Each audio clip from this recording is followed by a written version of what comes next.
The reading is from John chapter 10, verses 1 to 5, and then 11 to 16. Very truly, I tell you, Pharisees, anyone who does not enter the sheep pen by the gate, but climbs in by some other way, is a thief and a robber. The one who enters by the gate is the shepherd of the sheep. The gatekeeper opens the gate for him, and the sheep listen to his voice. He calls his own sheep by name and leads them out. When he was brought out all his own, he goes on ahead of them, and his sheep follow him because they know his voice. But they will never follow a stranger. In fact, they will run away from him because they do not recognize a stranger's voice. I am the good shepherd.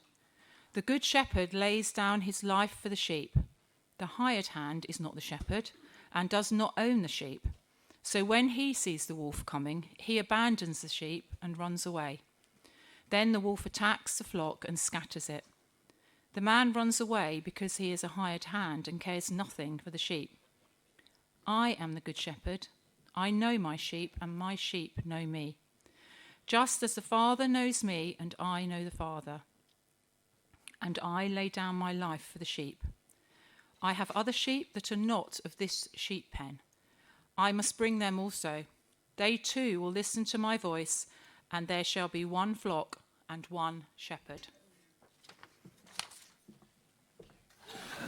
Can I pray for you Yes, first? you can. Yeah. So. Lord, I just want to give you thanks for Pauline. Thank you for who she is in you and the heart that she has to reach people with the good news, to point people to the Good Shepherd. And I know, Lord, she has done so much preparation for this moment. And I just ask that you will inspire her words by your Spirit, that they will speak into each and every one of our hearts as we listen to what God has laid on her heart to say. Would you bless us, and at the same time, would you bless Pauline, I pray. And may this be a blessing to you, O Lord. Amen. Thank you, Pauline. Thank you.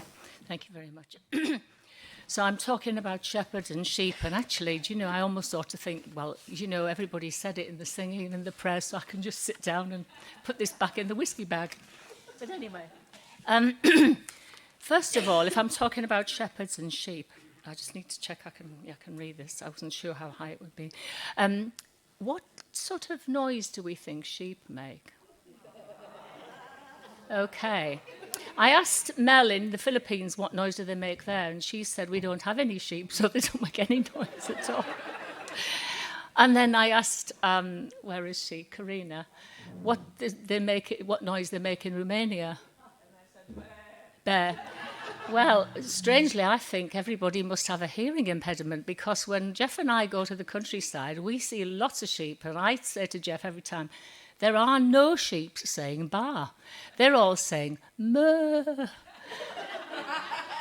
which is one of the gifts that was given to Jesus when he was born. So anyway, so I just hold that very deep and theological thought in mind as I start. Okay. So in the Old Testament part of our Bible, before Jesus was born, there were prophecies about shepherds. And in fact, God identified himself as a shepherd. And he had some strong things to say against the bad shepherds, because there were lots of bad shepherds around who were doing a dreadful job of looking after the spiritual welfare of the people. And in Ezekiel chapter 34, if you want to look it up when you get home, God is really having a go at the bad shepherds for all the bad things that they've done with the people. But later on in that chapter, it talks about there will be a time when a shepherd comes to Israel, and this shepherd will actually be a good shepherd. And he's really talking about Jesus. And in Isaiah, we're very used to Isaiah. The prophecies in Isaiah, they're always read out at Christmas. In Isaiah, God identifies himself as a shepherd who picks up the sheep and holds them very close to his heart. He also says, says, I am the shepherd also who leads those who've got the young. I want to lead them as well, because they need special attention.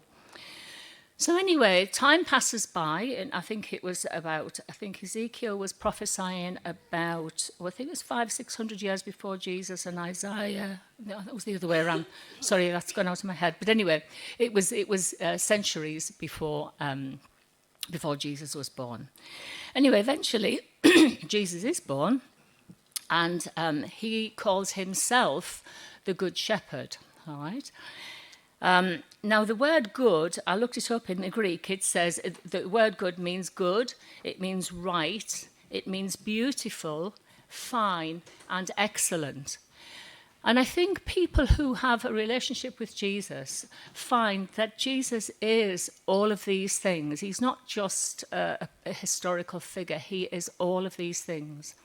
And people who have intense near-death experiences, who sometimes encounter Jesus in a way that most of us haven't encountered him, they confirm that Jesus is full of goodness, truth, and love in a way that they say English or any language does not express the truth of how incredible he actually is.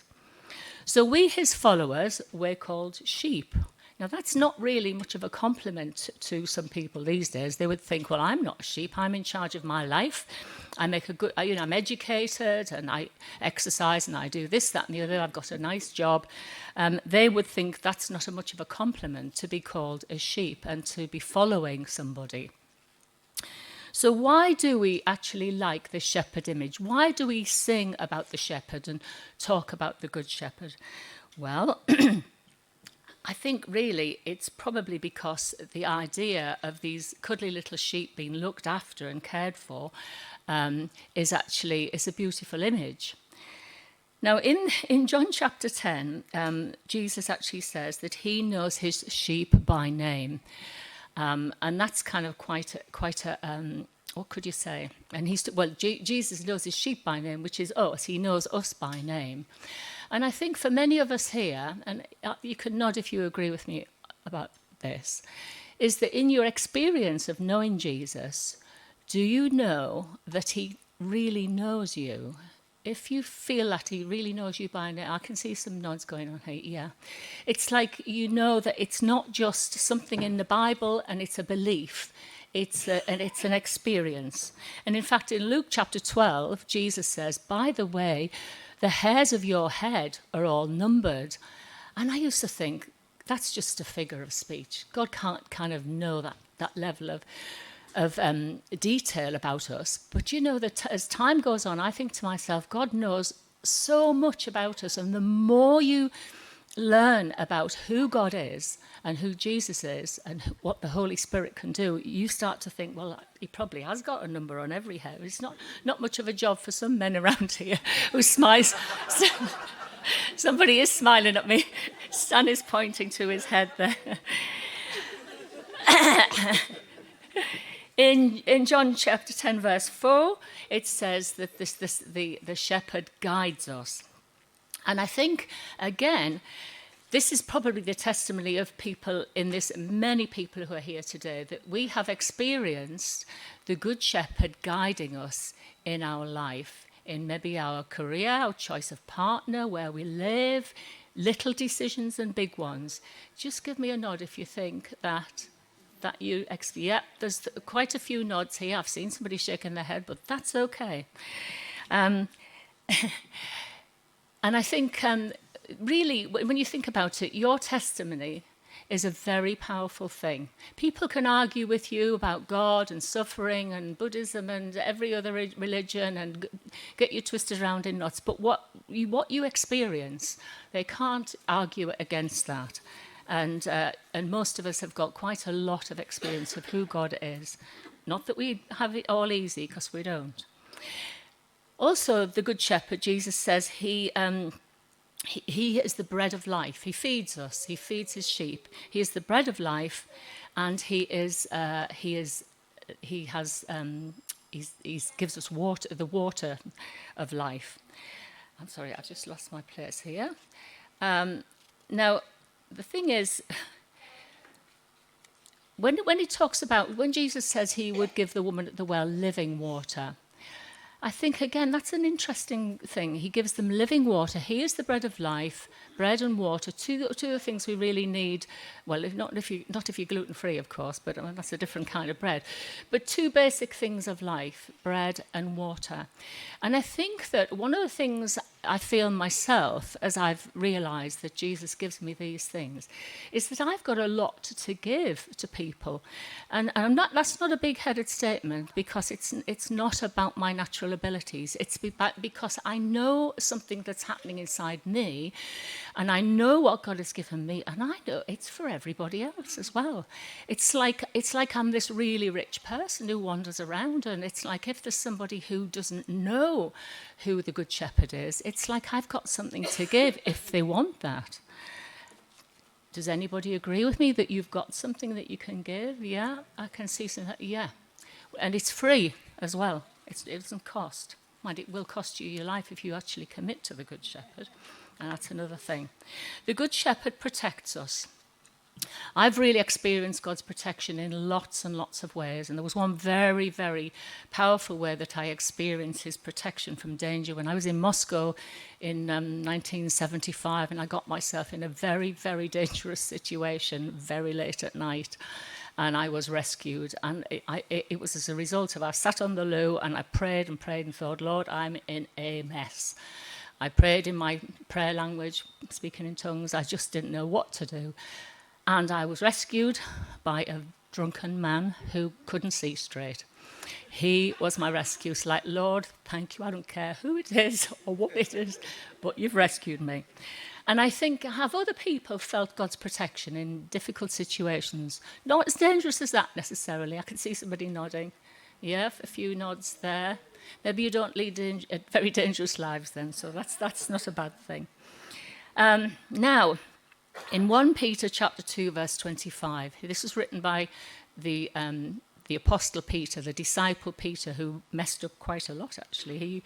I like Peter because it reminds me that when I really mess up, there's still hope for me. And I think that's one of the values of Peter being in the Bible. So Peter calls Jesus the shepherd and the overseer of our soul. The shepherd of our soul is a beautiful expression, but the overseer, now what does that mean? I looked it up, and it really doesn't mean like the person who's going to hit you with a whip, because you kind of think of overseers in Moses' time as the ones who hit with the whip. It's not that. The overseer is the guardian, the one who guards and cares and takes care of you. So Peter, with all his experience and being crucified upside down, before that happened, he knew that he had the guardian of his soul. He had the shepherd of his soul. Now, the sheep, as it's been said in the reading, they follow Jesus because they know his voice, and his voice isn't always easy to hear. Sometimes we are saying in prayer, Lord, is this you saying something to me, or is it not? And this is part of our walking of faith. We walk by faith. We don't just have everything all sure, and we're not just following a set of rules. We've got a relationship with the shepherd, the good shepherd. And I remember once I fancied myself as a psalm maker. Now, I haven't got a very good voice. Dave Mellon keeps saying, yes, you have, Pauline, but no, I haven't. And I disagree with you, and I think I'm right. Anyway, so Jeff was out of the house. And I thought, people make psalms. All the psalms in the Bible, they're just made by people with experience. So I've got experience. I like to talk to you, Lord. I can make a psalm. Now, I've made a few tunes on my guitar in time, and a few people have sung them. I nicked the words from hymn books, but anyway, they sang them anyway. And I thought, so I get my ukulele out, and I'm sitting on a settee and going, Lord, you're very good and very kind.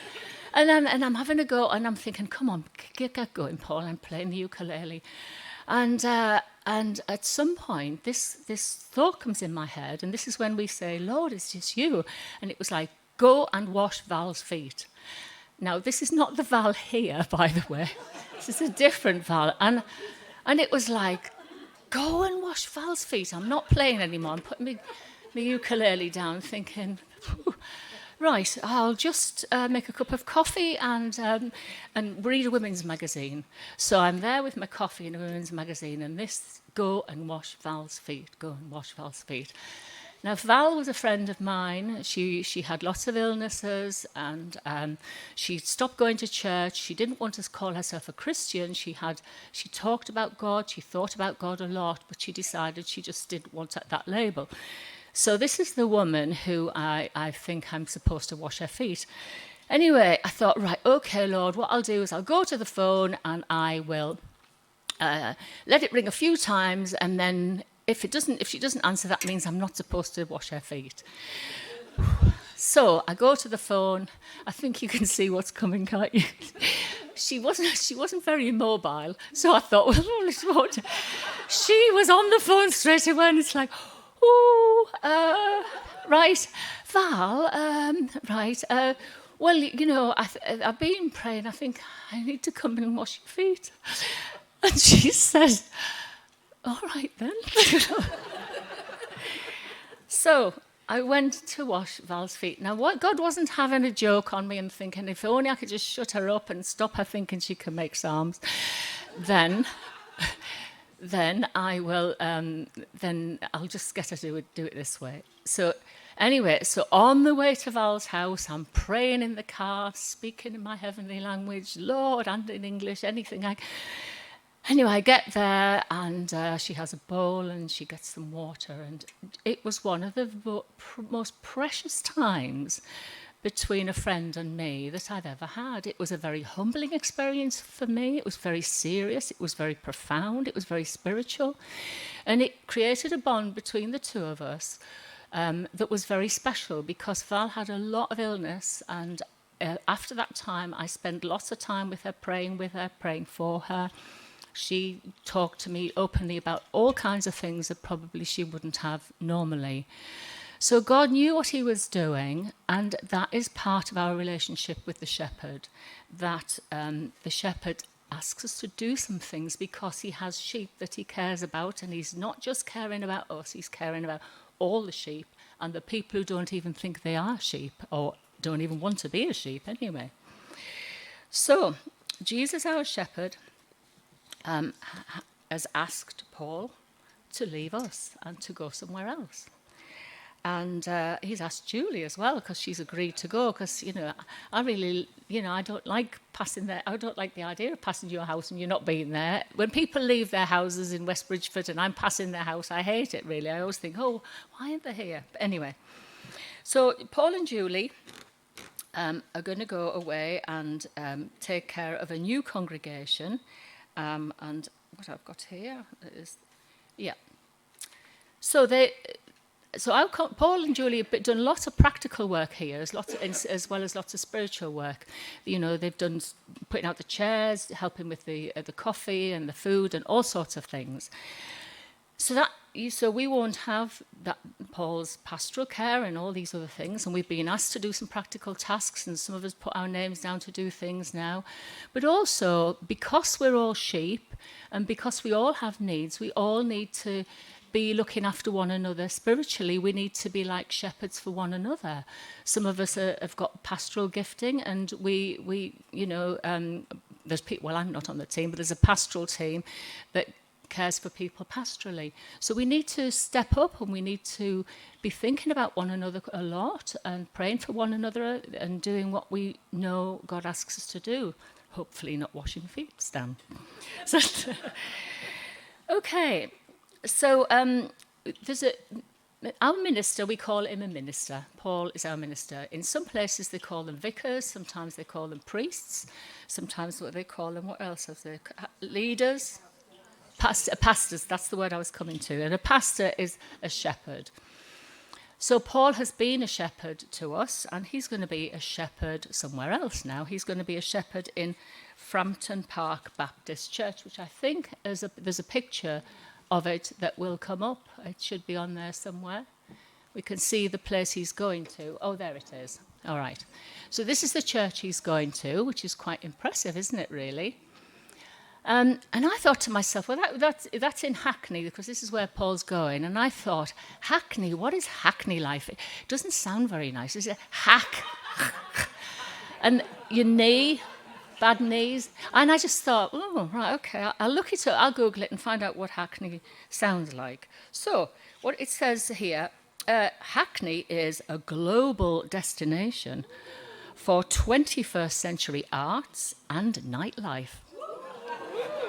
Right, so are they going for the nightlife? I don't think so. Although I'm sure there's some good bands on in Hackney. Paul. In Vogue, the Vogue magazine in 2014 says Hackney is full of creatives, and as a result, the borough is cool, eclectic, and incredibly diverse.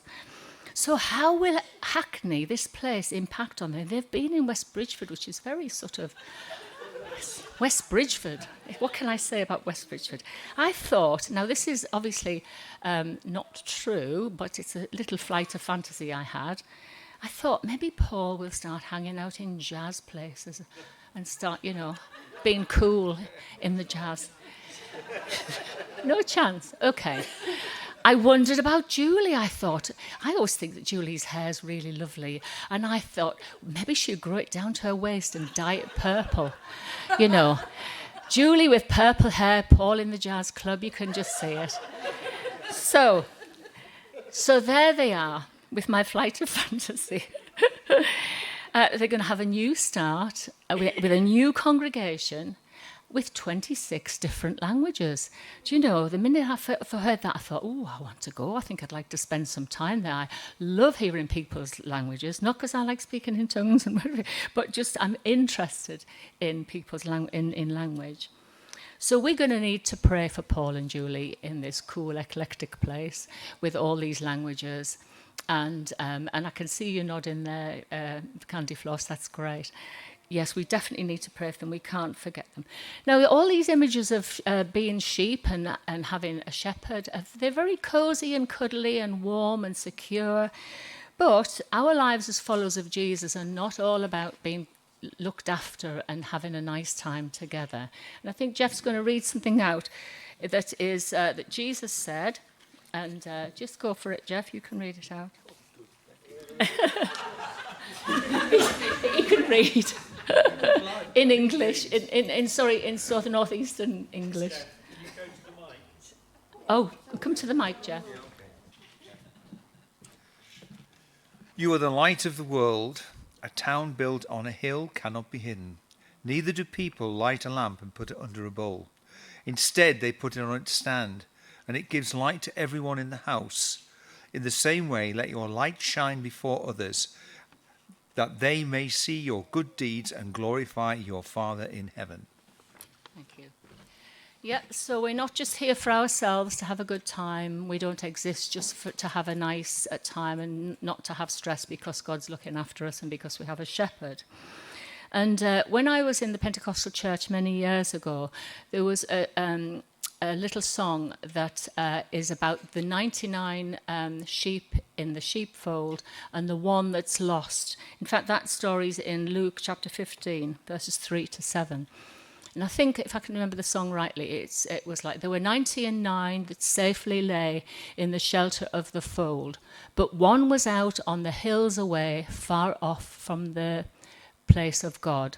Away on the mountains, wild and bare, away from the tender shepherd's care, away from the tender shepherd's care.